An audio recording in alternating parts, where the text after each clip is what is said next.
I love Halloween, and making my own Halloween decorations is a growing tradition. Since I made this big spider out of recycled paper last year, this year I went even bigger with a 20-foot sandworm from Beetlejuice using materials that I got from the hardware store. Let me show you how. I'm going to start with the biggest section of the sandworm, which is the middle.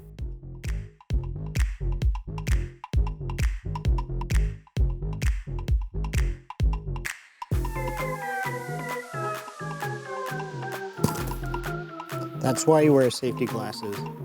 That could have been so bad.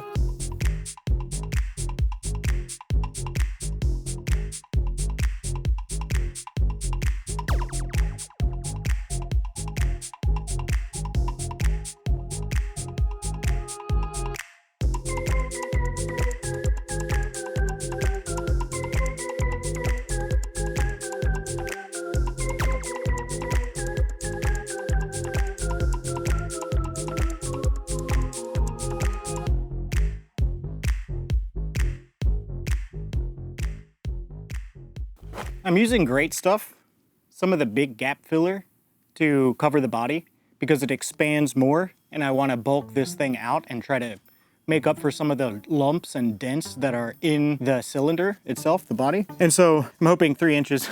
So I'm hoping this will be enough to sort of fix that. I started laying Great Stuff down in a more or less random pattern. But when it barely expanded at all, I thought the whole project was going to be a failure, and I got pretty upset. But I decided to push through, and I got much neater with my lines. I started laying down the foam in a much more organized way, and I found out that the foam actually likes to be laid down in these closely packed lines, and it helps it to expand much more. It's a new day. We're back at it again with the white foam. I'm sweating so much. I haven't done anything except walk out here. Let's try to make this quick. Luckily for me, it was pretty quick because shortly after this, my phone started overheating, so I couldn't record. And then not long after that, I started overheating, so I went inside. Because if you're out here, I mean, it's just heat stroke weather is what it is. Like, it's crazy out here.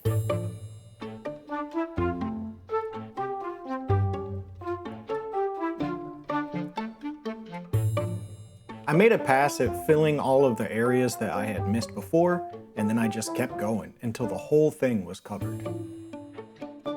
Fortunately for me, the whole project got signed off on by a very qualified inspector. The inspector lives underneath our potatoes. I think I've gotten this to the point where I want it. It's rough, but I think the silhouette of it will work, and that's all that really needs to work. It's time to move on to the head and the tail. I'm a little intimidated by how that's gonna work, but I'm just gonna get started and see how it goes.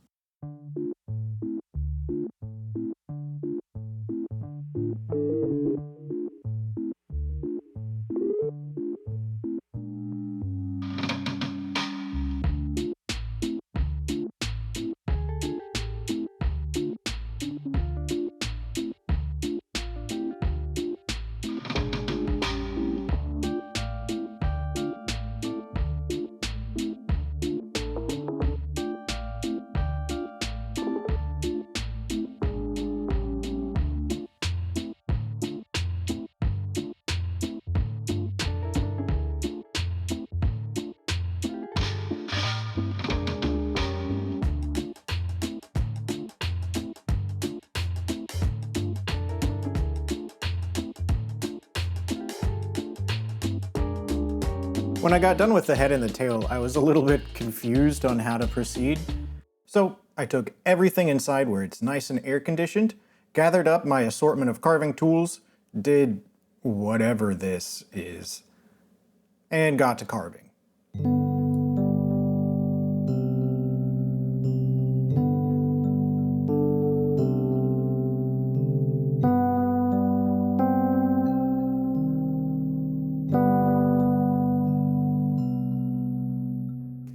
This is an entire tall kitchen bag full of the shavings that I did yesterday. It's packed in there too. I have to think this represents some type of monetary inefficiency when it comes to Great Stuff being like $4 a can. I don't want to think about it too hard. How I learned to stop worrying and love the worm.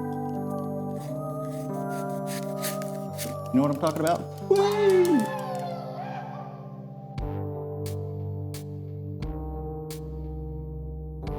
This worm has a worm. There is a worm eating its way into this worm.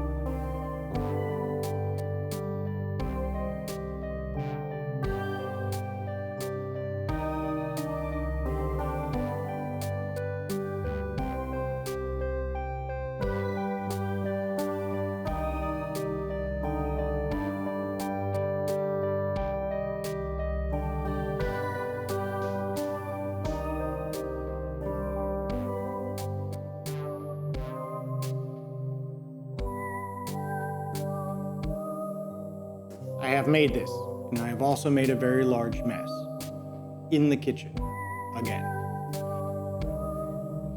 I've had a cracking headache for 3 days, and that's exactly how long I've been cutting this foam. And I was completely fine this morning until I started slicing into this stuff, and then my headache came back. And I shudder to think at what that's doing to my brain cells. All right, case in point. I'm gonna open up some windows, get a fan going, and see if I can blow these gases around to diffuse them and get them out the house a little bit. But I just wanted to mention all that in case you wanted to try this for yourself and then you're like, my head hurts, and it's like, yeah, brother, I'm sorry, I should have told you something. The sandworm has these ridges all along its body, and carving those details was the next step. But first I had to add to the growing pile of pretty expensive waste.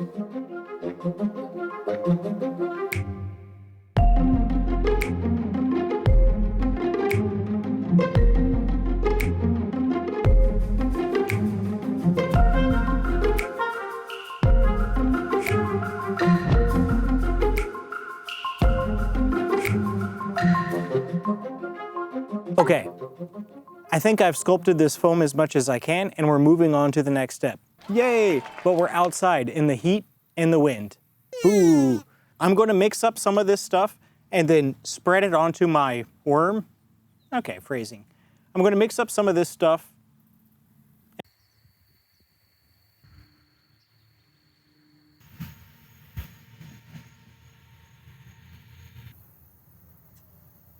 I forgot to put a fin on this part. I'll have to do that. And also make the inner head for this thing. I'm kind of floundering around when it comes to making this inner head that fits inside the outer head. My main issue is that I want to make it out of this pink XPS.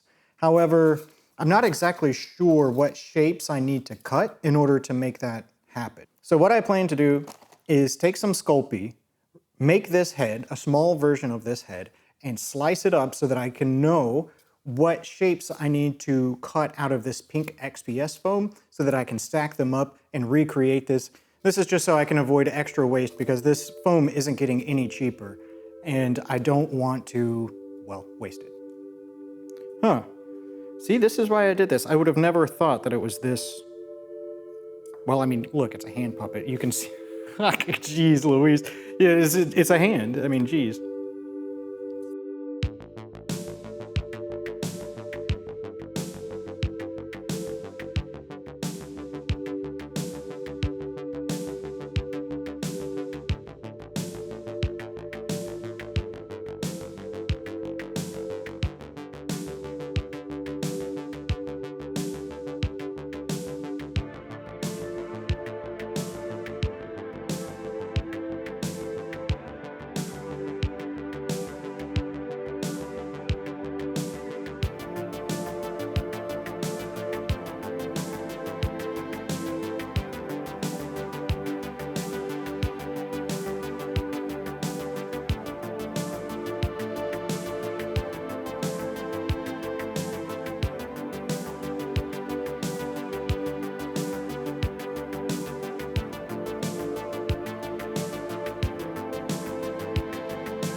Okay, if I'm honest, I'm a little bit nervous about putting the lips on this guy, but I don't know. Scared money don't make money or something like that. Don't watch.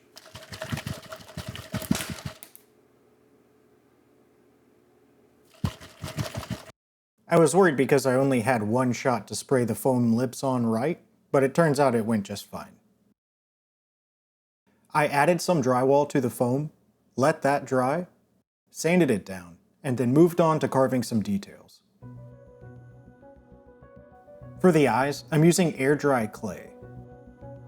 This stuff turned out to be really difficult to work with.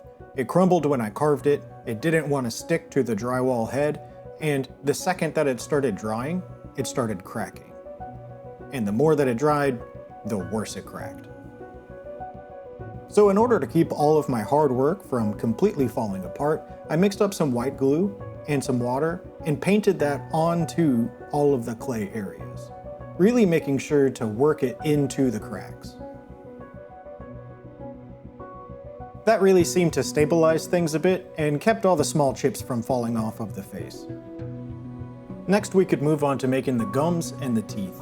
I took our model head from earlier and used it to mix up some pink Sculpey.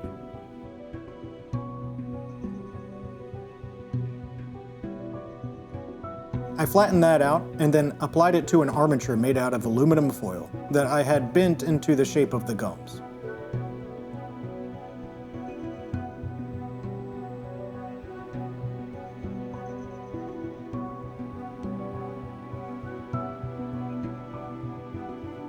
The teeth are just made out of the same white Sculpey and pressed into the gums.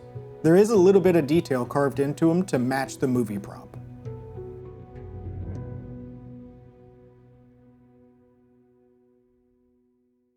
With both sets of teeth made, I could move on to baking them. But this is where things got a little bit tricky. I wanted the teeth to be a perfect fit. So as soon as they were out of the oven, I had to get them back into the mouth and in the location that they were going to be in. That way, as they cooled, they would harden to be the perfect fit. And after some sort of orthodontic engineering, that's pretty much how that went down.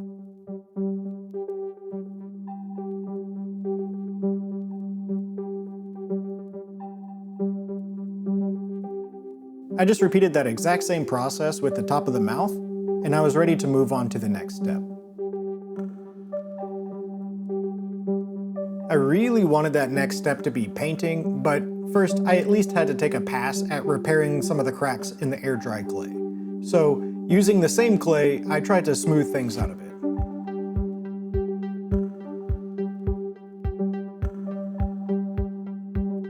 But the second I was done, I could already see more cracks starting to form, and the clay wasn't even dry yet. Something definitely felt off about this, but I couldn't let it paralyze me, so I just kept pushing forward.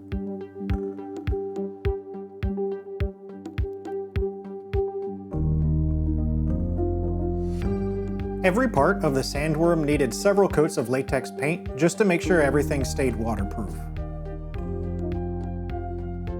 And just when I was really getting started, the weather had other plans for me, yet again. I got rained on, it's the next day.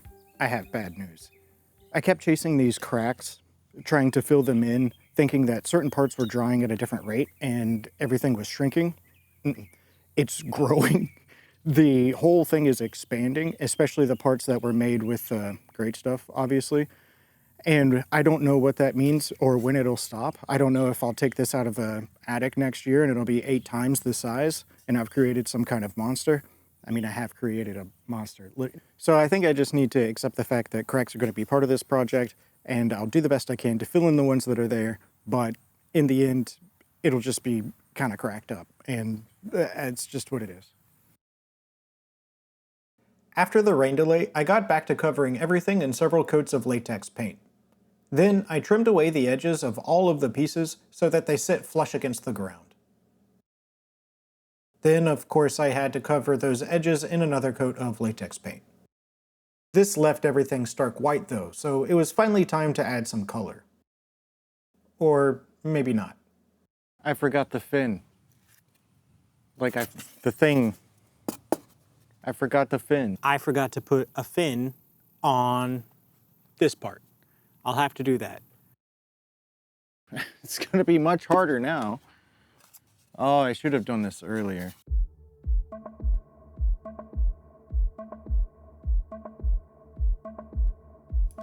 The fin was attached, covered, and painted.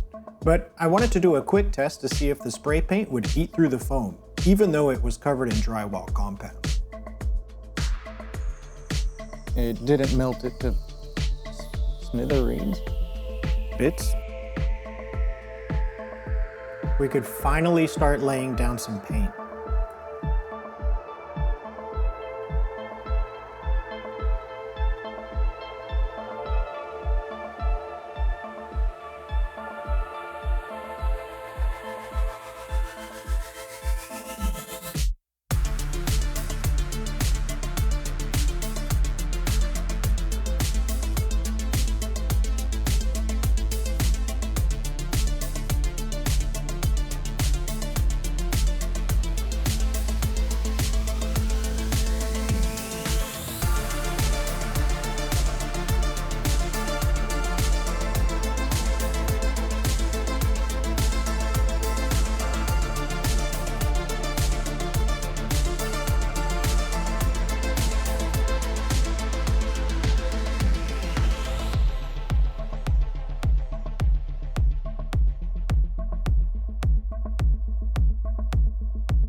The gums weren't really blending in with the rest of the mouth, so I darkened them up near the base to see if I could kind of fade them in. I wanted to apply a wash to these eyes in order to bring out some of the detail, just like I did with the teeth. But when I went to wipe away the paint, I quickly found out that the mixture of materials I have here was not going to let me do that in the same way that the Sculpey did. So I had to resort to plan B, which was, I guess, just do everything manually and very carefully. While I throw down the last little bits of paint on this project, I want to say thanks so much for watching this video, and I appreciate your patience while I figure out what the heck I'm doing when it comes to making these things. Your feedback on any part of this is always welcome, and I will see it because I read every single comment and I give it a like. If you have only one like on your comment, that was me, and it's proof that I read it. I would love to set up a Patreon or something in order to fund some of these projects. However, I just want to make sure that I can provide all of you with something of value first. And I want to make sure I can do that consistently. Alright, that's enough yapping. Let's finish this thing. With everything painted, I could finally hot glue the teeth into place.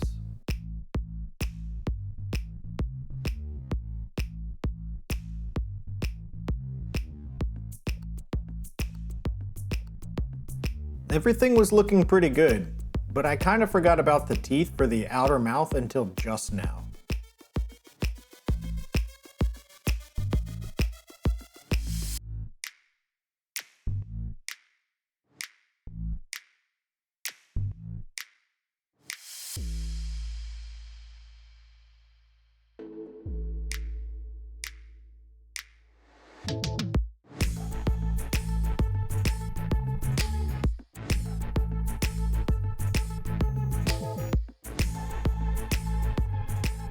At the last minute, I decided these heads would look better coming out of the wall instead of the ground.